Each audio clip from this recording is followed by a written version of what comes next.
Hello, I'm Dr. David Feeney. Welcome to our course. I'm the guy in the center of the picture, surrounded by my student friends. You can see the title of our course on your screen, as well as my email address, my cell phone number, and my website. Okay, folks, on the big board behind me, you'll see our focus for this week, Education in the News. I'll be reviewing these education stories taken from the news that accentuate this week's discussion topics. For this final wrap-up week, the theme will be Your Voices. On Tuesday, today, we'll discuss Getting to Know You, as I have over the term of the course. On Thursday, we'll discuss learning from learners and how much I learned about contemporary education from you, my students. And Saturday, we'll discuss keeping it real, how we all dealt with education controversies and at times agreed to disagree. On the screen, you'll see our discussion board for our online course and one of the EDU512 in the news videos as they appear in the discussion. Did you know we've exchanged almost 1,400 discussion posts this quarter? My focus today is on some of the material that I've learned from you in the process of you interacting with discussions and specifically with the in the news videos each week. Early in the course, I really valued getting to know the background of each individual student. This student writes, Professor Feeney, I actually did my undergrad at an all-female historically black school, Spelman College. From my experience, I always felt as though Spelman stressed individualism. Even though everyone who attended the school was of one gender and mostly one race, we differed in many ways, from religions to the communities we grew up in.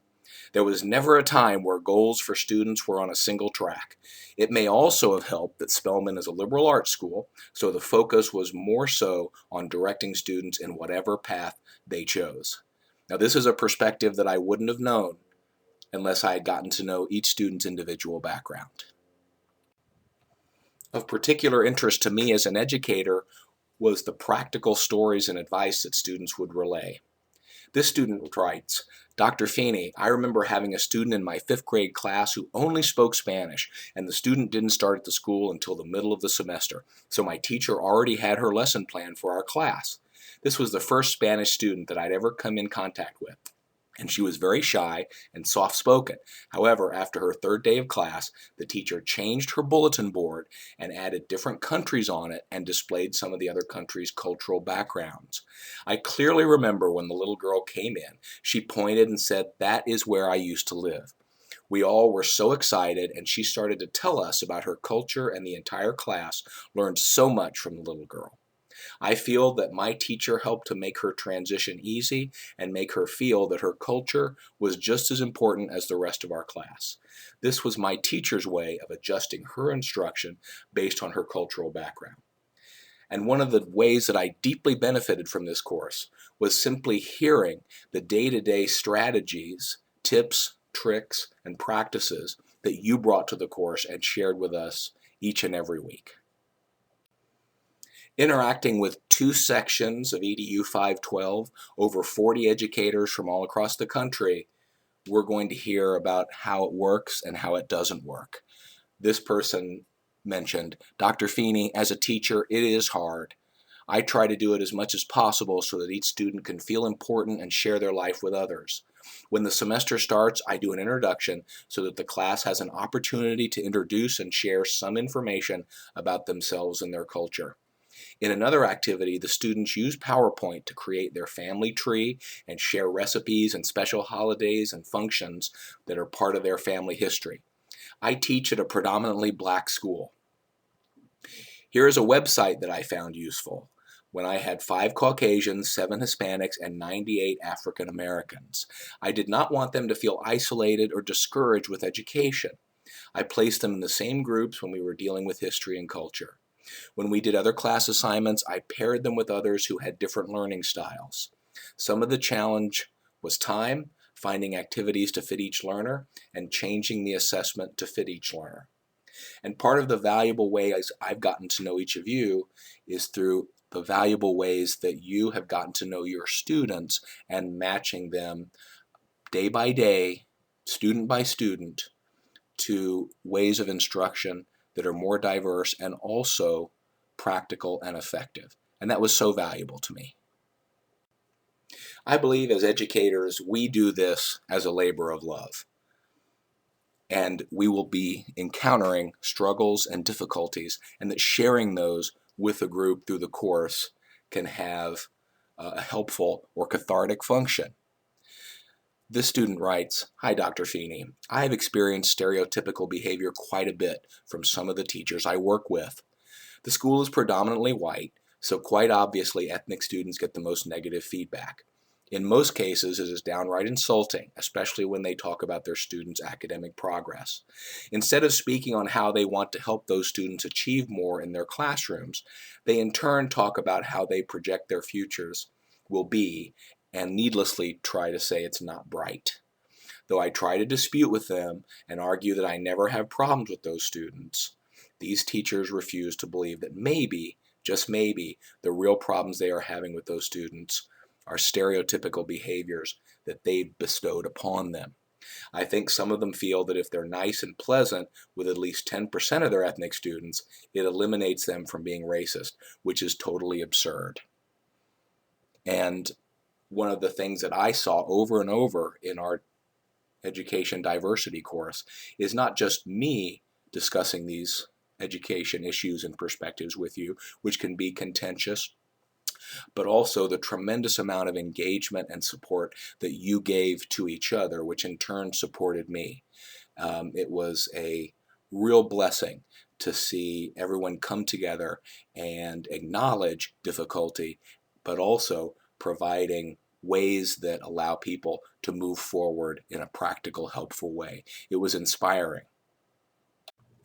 My goal with the In the News videos was to add real-time, live, visual, and audio commentary to our weekly learning objectives that brought in news and popular culture to stimulate your responses and discussions and back to me. And to a large extent, it worked well. Here's a comment from one student. "Dr. Feeney, after watching your In the News video, I would like to chime in on small schools undermining diversity. Schools will encounter problems regardless of the school size. Schools have their own teachers, programs, and identities. To fully characterize small schools by having an enrollment of 300 to 500 students, like-minded teachers and families as well as communities. The inclusiveness and the diversity of so many students will allow each one of them to learn from each other on academic and achievement levels." In reacting to the videos each week, many students kept it real by sharing their concerns and anxieties about problems that, frankly, we may struggle together to solve over the long term. One student wrote, "Dr. Feeney, thank you for your weekly videos. Transgender is going to become a big issue in athletics. Only 5 states have made decisions for participating in sports. I've had young ladies that were lesbians on my team, and I allowed them to go and dress before other young ladies came in the locker room because parents had expressed their concerns. Now we will have to get into boys wanting to participate in girls-only sports. What a problem that is going to cause.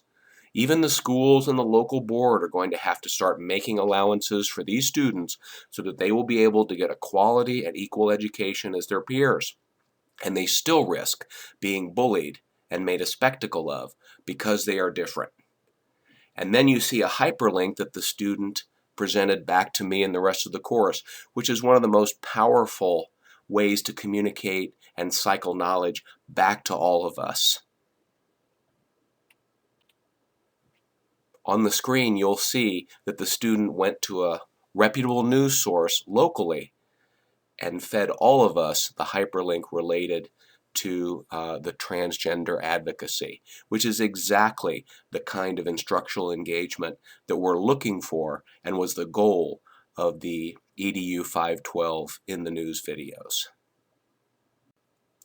One of the best outcomes of mashing up video and audio media each week and getting students' responses is that they not only inform me of what's going on around them, but they told me about creative solutions that they took in order to make their classrooms better and help their students learn. This student writes, Dr. Feeney, I found your video to be very informative. I agree that we as educators not only need to educate students, but also educate them how to use resources. I was truly amazed to learn how many students don't have the knowledge to find materials in the school library. They don't know how to use the Dewey system or realize that items are categorized by author name too. The students of the future need to have the means of educating themselves too.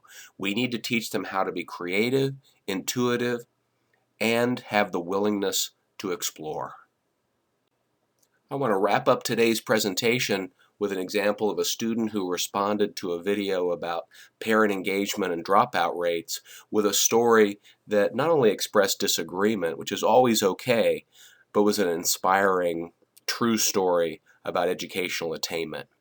This student writes, Dr. Feeney, with all due respect, I have to disagree with your video regarding dropout rates and parent engagement.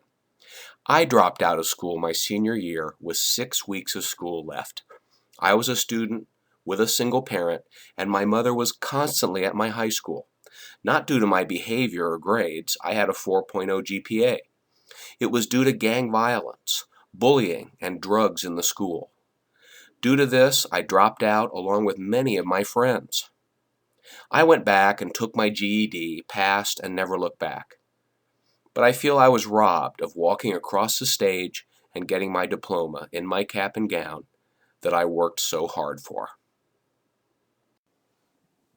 Hoo-ah, everybody! You've come to the end of our presentation, and it is truly fist bumping time, even if you're someone who doesn't quite understand the concept of bumping fists.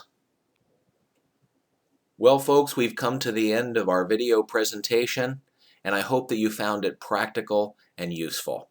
I'm Dr. David Feeney saying I look forward to learning with and from you. And to all our hardworking students out there, I want to close by saying, much respect, people, much respect. Take care. Bye now.